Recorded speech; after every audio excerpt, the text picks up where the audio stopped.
Hi, I'm Marilen Crump, expert dream catcher, business coach, and mentor, creator of the Dream Success Strategy podcast, where we go over principles that help you shift your mindset into abundance and achieve the dreams that you desire.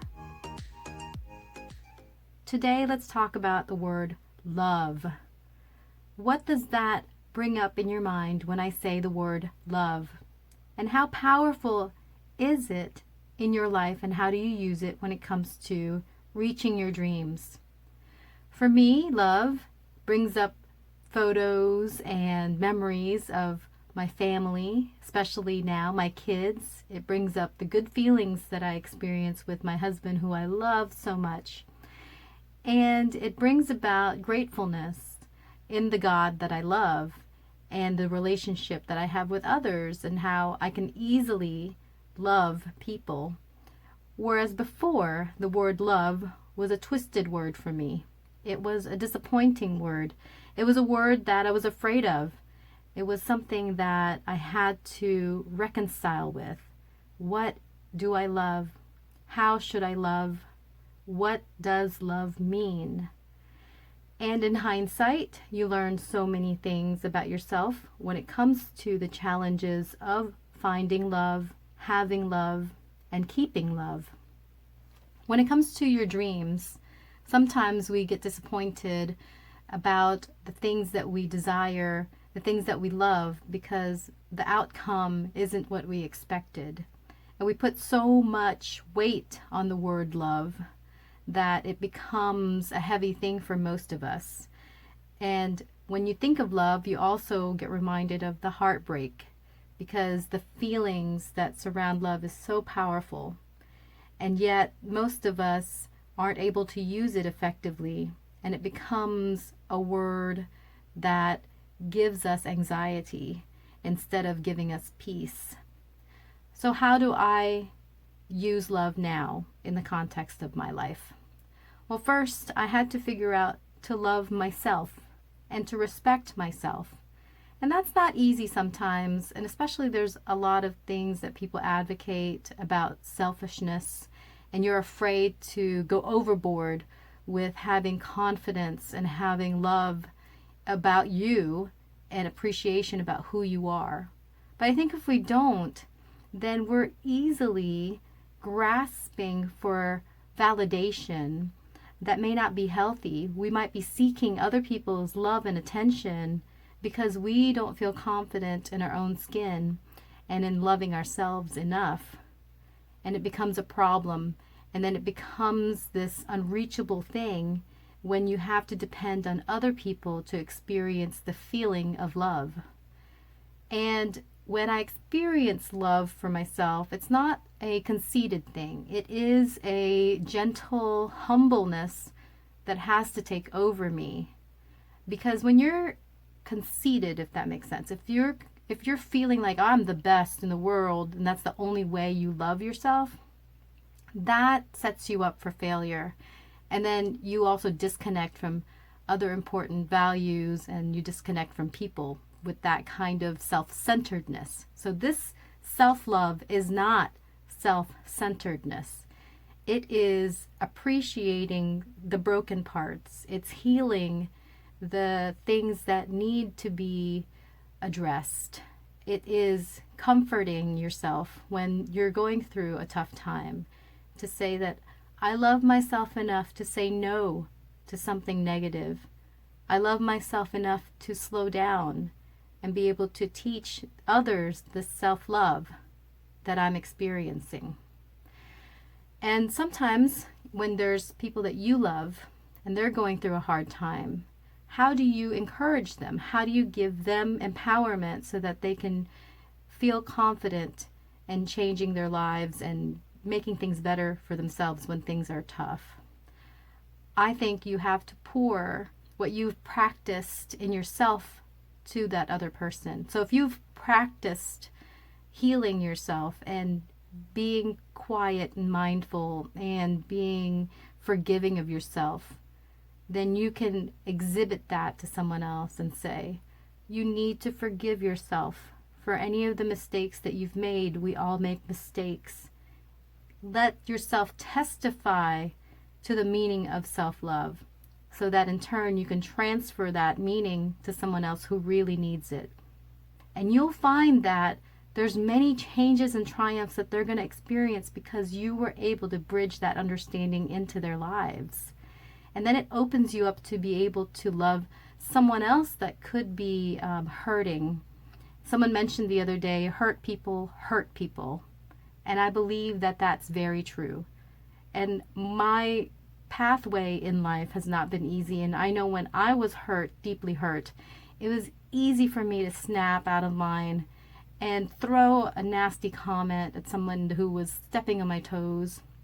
And then other people applauding that, saying, oh, you're justified. You're allowed to do that. Good for you for standing up for yourself. But it didn't make me feel good because it was a lack of love when you do something like that. When you spit out anger, when you spit out negative words, somewhere there is not love attaching itself to that action. So when it comes to the dream success strategy, do you love the direction you're going in? And especially if it's your business or if it's your family, do you love the direction that you're going to be mapping out? And if there's something you can relinquish, maybe relinquish the things that's making you feel the opposite. Things that you hate, things that you dislike, things that you're disgusted with. Give it up, relinquish it. And when it comes to efficient love, it's really determining what kind of message needs to be communicated with those around you. And efficient messaging, meaning let the right words come out, not the wrong words come out of your mouth.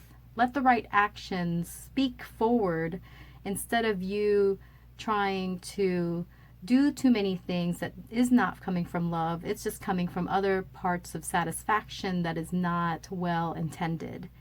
And then your actions should be gentle and humble and loving. Just like the self-love, are we approaching the other person or that item or that action with compassion? So love and compassion are hand in hand. They are not separate.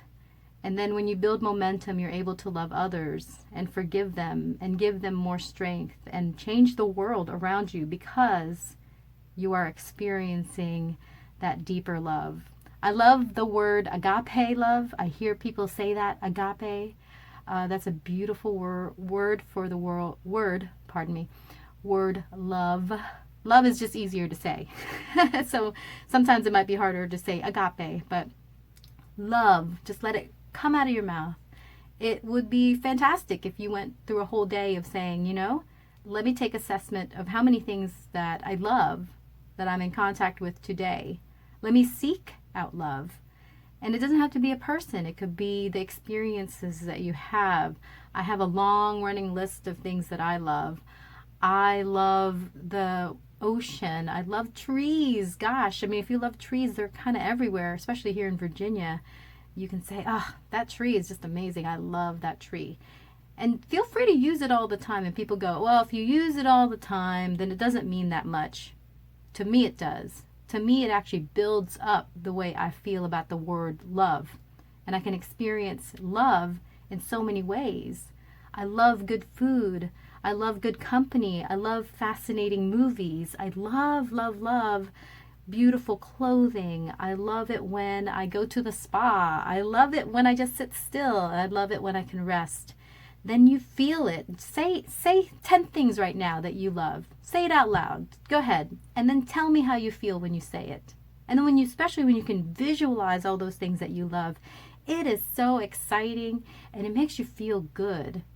And it's going to make you healthier. Loving people, to me, just look healthier. They look shinier and more vibrant because they're in love. They're not just in love with themselves, they're in love with people who may not be perfect. It's not looking for the perfect person to love. It's not reaching out with a desperation. That is not love. If you're feeling desperate, you are not feeling love. Does that make sense?